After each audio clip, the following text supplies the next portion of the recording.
Hello, I'm Tara Brabazon. I'm the Dean of Graduate Research at Flinders University, and welcome to Vlog 87, Confidence. This vlog comes via request from one of our great students, Mel. Hi Mel. And Mel wanted me to work with many of the ideas I introduced last week on managing competition. And indeed, as a PhD student, it appears you are attacked and managing competition on almost every side, from your peers, from assessors, from supervisors, from examiners. And there is no doubt that postgraduate students around the world struggle with confidence, and any Google scholar or Google study can show that. And a whole series of proxies are deployed that demonstrate something is going wrong in this doctoral and research master's space. And some of those proxies involve phrases like imposter syndrome, that I'd never heard of before I came to Flinders, can I say, but imposter syndrome. And also 2017 has revealed a series of studies, very serious studies, that explores the mental health concerns that exist in our postgraduate population. And basically one look at the fabulous PhD comics and you start to see the challenges that confront PhD students on a daily basis. And of course we know something about this in the Office of Graduate Research at Flinders University. That's just through those glass doors there. We see students on the best days of their life, but also on the worst days of their life. And our job is to help them work through and understand what is happening to them, and then be able to move forward in their career and in their life. But in this vlog, I'm not going to get deep and meaningful about confidence. Mel didn't want that, and that sort of stuff makes me a bit uncomfortable, a bit too hippie for me. But what I am going to do today, and address Mel's concern about short, medium and long-term strategies to manage confidence on those days when you feel like you're on the Titanic, and yes, you are, sinking. So what I want to do is create some space, a sweet spot, if you will, that will enable you to progress in, with and through your life. So what I'm looking for you today is a sweet spot between hubris and profound self-doubt, between overconfidence and underconfidence. I want to convince you, if you will, provide concrete strategies for you to demonstrate that yes, you can achieve as a researcher, as a teacher, as a scholar, as a consultant. But there is a second step. Yes, it's about belief, but belief is not enough. What I want is to create a position for you where you are able to evaluate and judge your own outcomes, your own goals, your own outputs, without endlessly deferring to the judgments and the views of others. So for me, this is really what the PhD journey is about. You start the PhD thinking that you are capable, and you finish the PhD understanding what you are capable of. So my goal in this session today is to create a space for you where you feel centered and confident, and you're not endlessly deferring to the opinions of others. So this mode of confidence has particular characteristics. I invented this model, and this model is called RDC. So the RDC model of confidence, and please feel free to rip me off. Firstly, what does the R stand for? Well, this confidence mode is reasonable. So you don't waver between overconfidence and underconfidence. You remain even. Secondly, this mode of confidence is demonstratable. In other words, it's not a feeling, it's not an opinion, it's not a vibe, it's not an internal feeling at all. It is the performance of expertise. This is very different from the self-help movement and self-help books that I have been reading for you this week, much to my shame. A horrendous genre, can I say. But the argument of the self-help genre is that if you just think differently, then you can become a different person. Now, that's not true. And the other point is, we are scholars. Our feelings, our emotions about ourselves are not terribly interesting or important. It's about evidence. It's about outputs. So the confidence that I'm talking about today is demonstratable. It is based on evidence and it's backed up by something. Thirdly, it is containable.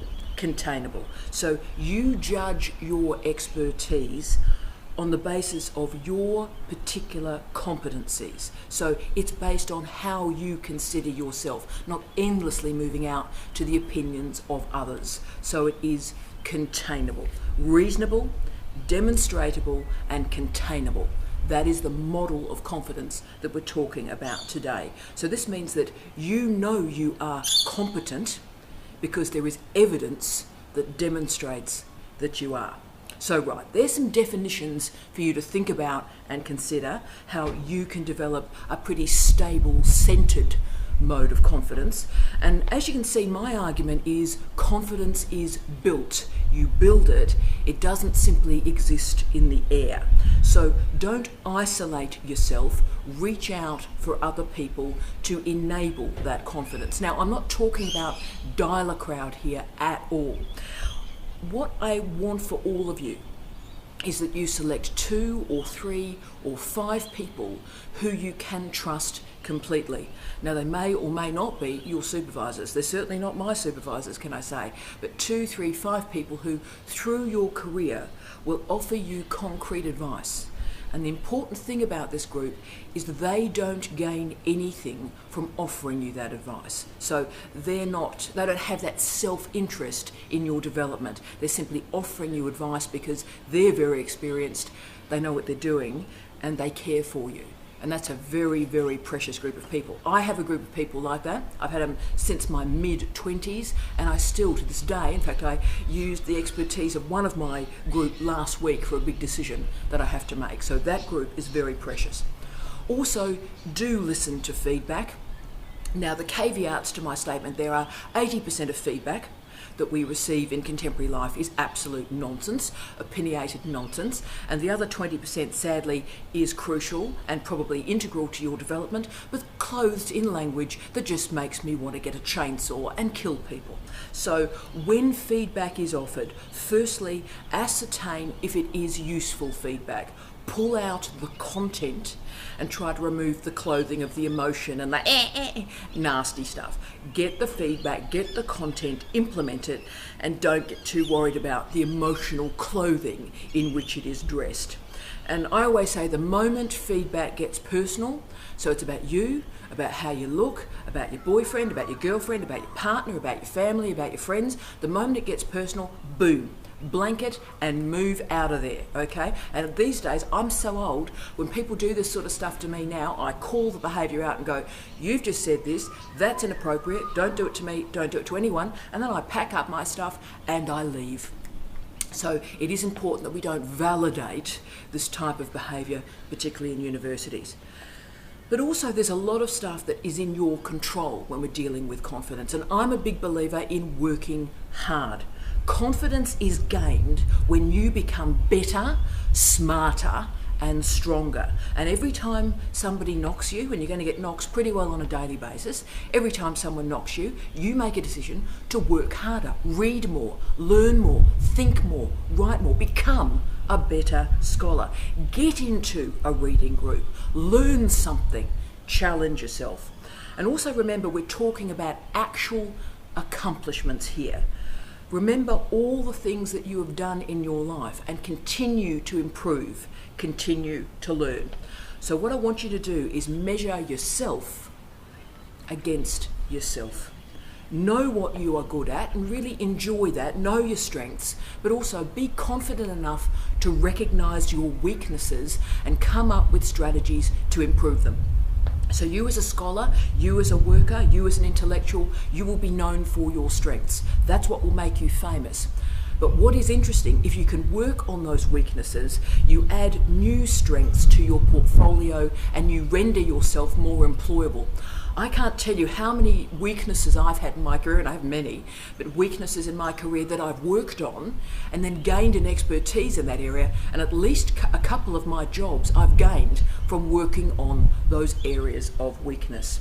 So the key strategy, and I actually talk about this in the induction of PhD students at Flinders, the key strategy is work on your CV from the first day of your enrolment. every achievement, no matter how small, a speech, a presentation, a marking, an article, everything, list it down on that CV. Have that incremental sense of achievement.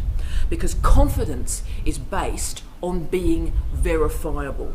Stop making it about feelings, about the daily vagaries of what someone said to you. None of that stuff actually matters. So when in doubt, I want you to open your CV and see your career starting to develop and emerge.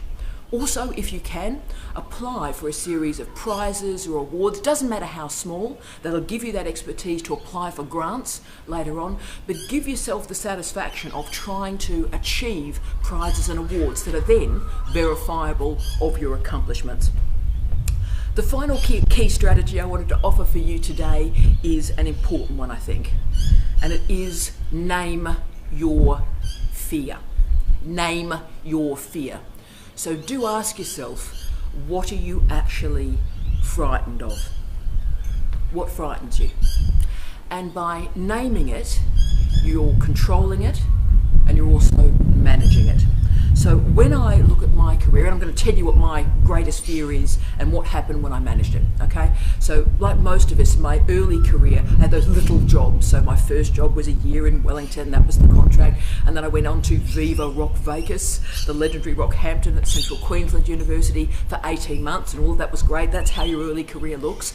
But then I managed to land a B-level lectureship that was tenured at Murdoch University in Western Australia, which is where I was born. So wasn't that fantastic? I was home. I was there for 10 years. I was stable. I had a nice, stable career and job. Isn't that great? And I was there for 10 years. It amazes me now that I spent a decade of my life in Western Australia. Astounding. And look, it was a great time. I built a new type of cultural studies. I taught tens of thousands of first-year students who went on to amazing things around the world. Hello to everyone. I had 20 PhD students that moved to completion. I was the sole supervisor, not even principal. We didn't have that stuff at Murdoch. I was the sole supervisor.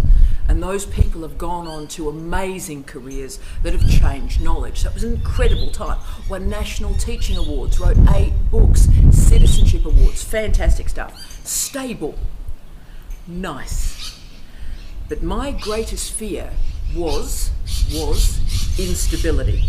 Now, the reason for that is I come from a pretty tough background. So that means the importance of being in work and paying your bills is incredibly important to me. So it is important that I'm able to actually live and survive, because I came from a tough background where that was pretty challenging most weeks, right? So that fear created the idea in me that change was a problem, that instability was a problem, that you need to sort of stay somewhere and put up with stuff because it's about just making sure you're paying your bills. Now, that was my fear. And then you know what, life, as it so often does, presented me with an incredible challenge that confronted my fear. And of course, it involved a bloke. I met a bloke, he was a great bloke, can I say, Professor Steve Redhead, who is and was a very famous British academic. He was already an international name and a professor when I met him, so I can't claim credibility for that. And when we got together, and we got married very quickly because we like each other, we stayed in Australia for a little bit, and then Steve and I talked, and I used his advice, and he argued, and he was right, that if I'd stayed in Australia as a female academic, my career development would have been hampered because there are so few professors, female professors in this country. Only 20% of professors in Australia right now are women. Women are not promoted through. So Steve said, how about we go to the United Kingdom? So does that mean I have to resign my job in Perth and move? But you know what? We did. We packed up our lives, we sold our house, we sold everything, packed our lives up and moved to the United Kingdom. So I'd left security and instability, and I'd become an unstable academic that would go where the work was around the world. And you know what? The greatest fear became the greatest gift.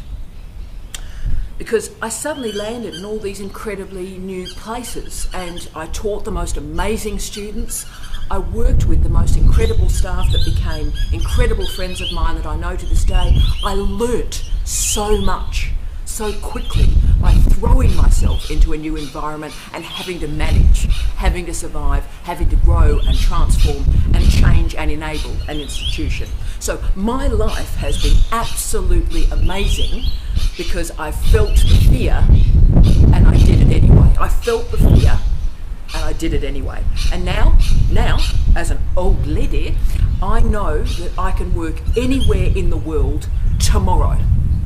And I'll have a fantastic time, produce great outcomes, meet great people, it'll be brilliant. So I've become like a cat, where simply I can be thrown out of a window, I know that I'm going to land, and I know that I'm going to be successful. So your fear will be the fuel for the greatest experience of your life.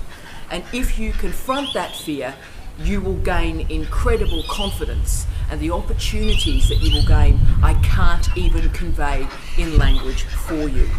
So always remember that you choose to complete a PhD.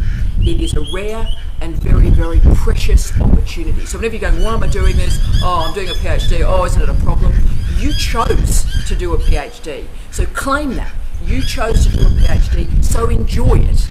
It is a gift, it is a privilege that 99% of the population never have a chance to do, and you do. So don't complain, enjoy it, relish in it. It is a gift. But also remember, the idea that you've been admitted to this program demonstrates that you're brilliant. Use that as evidence to show that you're doing something extraordinary, because so few people have that chance. So work hard for me, feel the fear, and do it anyway. The final point I wanted to make in this vlog today, and I've based this final analysis on a great article that I use a lot in the work we do in the Office of Graduate Research. It comes from 2012, Jerram and Carl. And this article was titled Navigating the Doctoral Experience. Great piece. And they argued the importance of PhD students creating a supportive environment for others. So many PhD students complain about, oh, that someone's been nasty to me or someone's been rude. But you've got to ask yourself the question, are you being rude to other people? Are you bitching? Are you gossiping? Are you undermining other people?